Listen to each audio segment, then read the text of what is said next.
네, 여러분 안녕하세요. 생태환경 두 번째 시간입니다. 지난 시간에 환경의 정의에 대해서 공부를 했는데요. 이번 시간은 환경이 가지는 특성에 대해서 공부를 하도록 하겠습니다. 자, 교과서 15페이지를 펴주시고 교과서를 보면서 같이 수업을 진행하도록 할게요. 자, 교과서 보겠습니다. 네. 자, 이게 여러분들 교과서 15페이지입니다. 여기 페이지가 나와 있죠? 글자가 너무 작으니까 조금 글자를 키우겠습니다. 예, 15페이지, 교과서 15페이지입니다. 자, 환경의 특성에 대해서 공부를 하는 거죠. 여기 위에 나와 있는데, 우리가 살아가는 환경은 상호 관련성, 광역성, 시차성, 유한성, 그리고 탄력성과 비가역성 같은 특성이 있다. 이런 말이 있죠. 오늘 공부할 내용이 요 5가지의 특징입니다. 상호 관련성, 광역성, 시차성, 유한성, 그리고 탄력성과 비가역성. 이렇게 어떻게 보면 6가지라고 말할 수 있는데 이 탄력성과 비가역성을 합쳐서 같이 말하니까 5가지의 환경의 특성이 되겠죠. 자, 요 5가지의 특성을 잘 알아야 우리가 환경을 어떻게 보존하고 어떻게 환경에 좋은 영향을 주면서 살아갈 수 있는지 우리의 이제 인간들의 행동 양식을 결정할 수가 있습니다. 자, 그러면 먼저 어떤 특징인지 한번 밑에 보도록 하겠습니다. 자, 밑에 보면은 상호 관련성이라고 써 있는데요. 조금 더 화면을 키울게요. 너무 키웠습니다. 자, 환경 내의 여러 구성 요소는 서로 영향을 주고받으며 상호작용한다라는 거죠. 말 그대로 그러면 간단합니다. 우리가 그 인간들이 환경에게 좋은 효과를 주기도 하고 나쁜 효과를 주기도 하지만 환경도 인간에게 또 영향을 준다. 그래서 서로 영향을 주고받는다라는 걸 상호 관련성이라고 하죠. 그래서 예를 들어서 여기 얘가 나와 있는데 자원과 에너지를 소비하는 인간 활동은 대기를 오염시키고 대기의 오염물질을 포함한 비가 다시 물이나 토양을 오염시키고 그럼 어떻게 되겠어요? 그 토양에서 생산되는 농작물이나 우리가 마시는 물이 또 우리의 삶의 질에 영향을 또 미치게 되죠. 서로 상호 관련성을 가지고 있다라는 거죠. 이것은 환경 문제의 원인을 이해하고 해결 방안을 제시하는 과정에서 반드시 고려해야 될 특성이다라고 되어 있습니다. 자, 그다음 보겠습니다. 광역성. 자, 광역성은 무엇을 뜻할까요? 광역, 넓은 지역을 뜻한다라는 거죠. 우리 도시 중에도 뭐 광역시라고 있지 않습니까? 인구가 많은 도시가 광역시인 것처럼 이 광역이란 말은 넓은 지역이다라는 뜻입니다. 오늘날의 환경 변화는 어느 한 지역, 한 국가에서만 나타나는 것이 아니라 공간적으로 광범위하게 나타난다라는 말입니다. 예를 들어서 이제 요 밑에 얘가 나와 있는데 중국의 대기 오염이나 황사로 인한 미세먼지의 영향을 주변국들이 매년 우려하기도 한다 이런 말 돼 있죠. 중국은 우리나라하고 좀 멀리 떨어져 있는데 그런데 중국에서 발생한 그런 오염물질이 우리나라에 영향을 주는 것처럼 또 우리나라에서 발생한 여러 가지 오염물질이 다른 나라에 영향을 주기도 하고 서로 이제 광역성을 나타낸다라는 거죠. 오른쪽에 황사가 뭔지 이렇게 써 있네요. 중국과 몽골의 건조한 내륙 지역에서 작은 모래나 황토가 바람을 타고 이동하여 떨어지는 현상이다라는 거죠. 주로 황사는 봄철에 많이 발생을 하게 되는데 이렇게 환경에는 광역성이 있다라는 것입니다.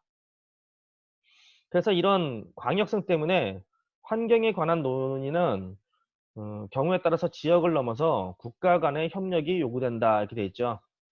일본의 그 방사능 문제라든지 뭐 중국의 뭐 그 대기오염 문제 뭐 이런 것들이 어떤 그 나라에서만 해결한다고 해서 해결되는 것이 아니라 나라와 나라 간의 그런 협력을 통해서 해결될 수 있기 때문에 환경 문제를 해결하는 게 참 어려운 거죠. 자, 넘어가겠습니다. 이 밑에 사진을 보면은 요 지구의 기후 변화와 환경 문제의 광역성이라고 나오는데 요 극지방에 얼음이 녹는 현상은 이게 어떤 한 나라가 잘못한 게 아니라 우리 인류가 화석 연료를 많이 쓴다든가 하는 그런 이유 때문에 온도가 올라가서 일어나는 거기 때문에 이것이 바로 광역성의 대표적인 예라고 할 수 있죠. 또 오른쪽에 있는 이 사진은 여기 뭐라고 써 있냐면 태평양의 투발루라고 써 있었어요. 투발루는 그 오세아니아 그 파푸아 뉴기니 옆에 있는 조그만 나라입니다. 어떤 지역이 아니라 이것도 나라더라고요. 나라인데 해수면이 상승돼서 투발루가 이제 그 나라의 땅덩어리가 점점점 줄어들고 있어요. 바다에 잠기고 있는 거죠. 이런 것도 어떤 한 나라의 잘못이 아니라 여러 그 국가들의 행동이 이제 다른 국가에게 영향을 미치는 그런 광역성의 예라고 말할 수 있습니다. 자, 다음 페이지 보겠습니다. 시차성 이란 말이 나옵니다. 시차라는 말이 나오죠. 예, 나라와 나라 사이의 시간 차이 뭐 이런 거 말하는데요.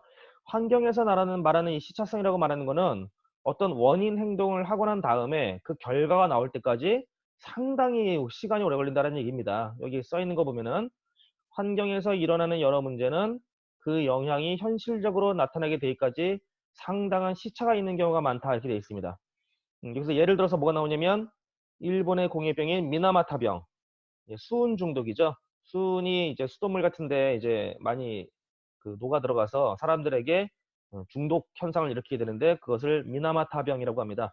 이 미나마타라는 게 일본의 어떤 현 이름인데 그 도시에서 그 현에서 많이 일어나는 병이다 해서 미나마타병이라고 했고요. 또 이타이병 이거는 아마 좀 들어보셨을 거예요. 이타이란 말이 이제 일본말로 아프다는 뜻인데 이타이병은 이제 중금속인 카드뮴 중독에 의해서 나타나는 병입니다. 아프다 병이라고 하죠. 이런 것들이 역시 오랜 기간 동안 미량의 수은과 카드뮴이 인체에 축적되어 발생한 것이다라고 되어 있죠. 그것이 바로 시차성의 대표적인 예다라는 겁니다. 그리고 그 환경 문제가 일단 생긴 다음에 그 해결을 위해서 노력을 해도 그 영향이 최종적으로 감소할 때까지는 긴 시간이 걸린대요. 그쵸? 오늘 어떻게 노력을 했다고 해서 내일 결과가 나타나는 것이 아니라 뭐 길게는 수십 년, 수백 년까지 오랜 시간 후에 나타나는 그런 결과가 이제 오랜 시간이 걸린다. 그것을 시차성이라고 말하죠. 또 어떤 경우에는 회복조차 안 되는 경우가 있죠. 너무 심하게 환경이 오염된 이후에는 회복조차가 안 될 정도로 심하게 오염되는 경우도 있다라는 겁니다. 그 예를 들어서 이런 말이 나오는데요. 성층권의 오존층을 고갈시키는 화학물질인 염화불화탄소라는 물질이 있습니다. 염화불화탄소 말 그대로 탄소가 염소와 불소와 결합한 물질을 염화불화탄소라고 합니다. 영어로 여기 CFCS라고 하는데 이 영어로 뭐라고 읽냐면 클로로 플로로 카본. 클로로가 이제 염소고요. 플로로가 이제 불소입니다. 염화 불화탄소, 클로로 플로로 카본이라는 물질이 그 성층권의 오존층을 고갈시키는 물질인데 그 물질을 규제하는 몬트리올 의정서라는 거를 그 국가와 국가들이 서로 협력을 해서 1987년에 만들었어요. 1987년이니까 여러분들 태어나기 훨씬 전이고 지금으로부터 뭐 33년 전이네요. 그죠? 33년 전에 만들어진 몬트리올 의정서에 의한 국가 협약에 의해서 성층권 오존층이 이전 수준으로 회복되기까지 많은 시간이 걸릴 것으로 예상된다. 어느 정도 회복이 됐다가 33년 전에 이제 협약을 했으니까 어느 정도 회복이 됐다가 요즘 들어서 또 몇 나라들의 몰지각한 행동 때문에 다시 또 오존층이 다시 또 망가지고 있다고 합니다. 자, 왼쪽을 잠깐 볼까요? 몬트리올 의정서란 말 나옵니다. 몬트리올에 이제 국가들의 그 주요 인사들이 모여서 이렇게 협약을 맺었습니다. 국제 환경 협약이다 되어 있죠. 정식 명칭은 오존층 파괴 물질에 관한 몬트리올 의정서. 1987년 채택이 돼 있고 1989년 발효되었고 우리나라는 1992년에 가입을 했죠. 자, 결론이 뭐냐면 이제 시차성이 있기 때문에 환경 문제는 사전 예방이 무엇보다 중요하다 이렇게 돼 있죠. 미리미리 조심해서 환경이 망가지지 않게 훼손되지 않게 환경을 잘 보존하자라는 그런 얘기입니다. 자, 그 다음 나온 게 유한성입니다. 이게 무질서도란 말이 나오는데 무질서도란 말은 우리가 다른 말로 뭐라고 하면 영어로 좀 들어본 학생이 있을 텐데 엔트로피라고 합니다. 엔트로피를 우리나라 말 무질서도라고 하는데 이건 약간 이제 어려운 얘기인데요. 연력학 2법칙이라고 하는데요. 자연계는 무질서도가 증가하는 방향으로 모든 반응이 진행된다는 그런 뜻이에요. 그러니까 예를 들어서 우리가 방을 깨끗이 청소해 놓고 어디 놀러 갔다가 마음껏 놀면 갔다 오면은 이제 방이 어질러져지는 경우가 있죠. 어머니나 뭐 가족들이 청소를 해놓지 않는 한 어, 저절로 깨끗하게 질서가 생기는 경우는 거의 없습니다. 무질서해지죠. 그거를 무질서도라고 합니다. 그 우리 인류가 그 자원과 에너지가 유한한데 그 유한한 에너지를 사용한단 말이죠. 땅에서 석탄을 캐고 석유를 캐서 쓰면 다시 그 석탄이나 석유가 생기나요? 생기지 않습니다. 무질서도가 증가하니까. 질서를 가지고 있는 석탄이나 석유가 우리 인간이 그거를 사용하게 되면 질서가 아주 무질서해진 질서가 없는 그런 이산화탄소 같은 기체로 흩어져 버리니까 그래서 이제 환경 자원은 유한하다. 그런 뜻입니다. 그래서 한 번 사용한 에너지는 사용하기 전의 상태로 되돌릴 수 없다라는 것을 유한성, 무질서도의 증가다라고 하죠. 그래서 이것을 해결하기 위해서는 자원의 효율적인 이용과 적절한 배분을 해야 한다라고 합니다. 자, 그다음 탄력성과 비가역성 마지막이죠. 탄력성은 자, 용수철의 성질과 비슷하다라는 그런 얘기입니다. 여러분들 볼펜 안에 들어있는 용수철을 힘을 줘서 좀 당기면 손을 딱 놓는 순간 다시 튕기면서 다시 원래대로 돌아오죠. 탄력성이라고 합니다. 그런데 그 용수철을 너무 세게 당기면 용수철이 늘어나면서 다시 돌아오지 않죠. 돌아오지 않는다는 것을 비가역성이라고 합니다. 비가역성. 그래서 환경도 말이죠. 그 어느 정도의 오염은 자체적으로 정화할 수 있다라고 하죠. 적은 양의 음식물은 시간을 두고 분해될 수 있지만 어, 환경의 회복 탄력성 범위를 넘어서는 많은 양의 오염물질이 유입되면 원래 정화 기능을 회복하는 데 많은 시간이 걸리거나 심한 경우에 회복이 불가능하게 되기도 한다라는 것을 환경의 비가역성이라고 합니다. 그러니까 탄력성을 유지되는 그 범위 내에서 우리가 환경에 영향을 주는 거는 시간만 좀 오래 걸리면 다시 원래대로 돌아올 수 있는데 아예 돌아올 수 없을 정도로 심하게 환경이 훼손되면 비가역성 때문에 환경은 다시 원래대로 돌아오지 못한다라는 그런 얘기죠. 자, 그 다음 페이지 보겠습니다. 요거는 이제 탐구 활동이라고 해서 성층권 오존층 고갈과 염화불화탄소라고 해서 자료가 나와 있어요. 여기 회복 과정이라고 나와 있는데 글자가 좀 작으니까 좀 더 키울게요. 자, 1928년에 화학자 토마스 미즐이라는 사람이 염화불화탄소를 발명을 했고요. 요게 주로 이제 냉장고라든지 에어컨의 냉매로 사용이 됩니다. 그리고 그래서 이제 1974년에 그 CFCS를 사용한 냉장고가 수백만 대가 판매가 됐는데 그러다 보니까 1984년에 오존층에 구멍이 확인됐어요. 그래서 아 이러면 안 되겠다 해서 1987년에 몬트리올 의정서에 동의를 하고 그리고 이제 염화불화탄소의 화합물의 생산을 감소하기 시작했습니다.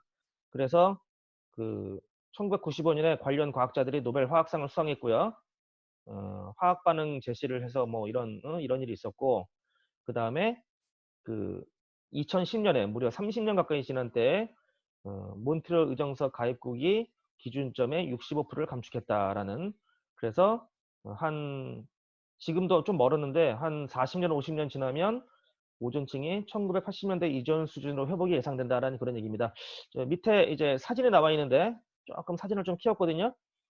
1984년에 이렇게 오존층이 이렇게 있었어요.